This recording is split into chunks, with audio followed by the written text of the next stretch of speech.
ఎంతటి భక్తుడైనా తన మేధస్సును ప్రాపంచిక కార్యాలపై మరల్చవచ్చును, కానీ సద్గురు ఆలోచనలకు కలలోనైనా సమవుజ్జీ కాడు.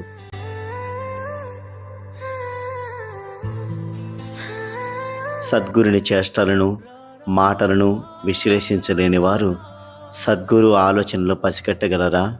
అలా అనుకోవడం మన అవివేకమే అవుతుంది. ఇటువంటి సంఘటనే సంభారే విషయంలో జరిగింది. ఈ సంఘటనను సంభారే సెప్టెంబర్ 26న తెలియజేశాడు. అదేంటో ఇప్పుడు చూద్దాం. బొంబాయి నుండి ముద్రణాలయం యజమాని సాయి దర్శనానికి వచ్చాడు. ఆయనకు సాయికి దక్షిణ ఇవ్వడం ఇష్టం లేదు. డబ్బు తన వద్ద ఉన్నప్పుడు సాయి దక్షిణ అడిగినప్పుడు ఇవ్వను అనలేడు. డబ్బు లేదు అని అబద్ధం చెప్పలేడు. కనుక తన వద్ద డబ్బును పక్కనున్న సంభారేకి ఇచ్చాడు ఉంచమని. ఆ ఇద్దరు సాయిని దర్శించారు. సంభారేను సాయిబాబా, నాకు 2 రూపాయల దక్షిణ ఇవ్వు అన్నారు. సంభారే సంతోషంగా ఇచ్చాడు. ముద్రణాలయం యజమానిని కూడా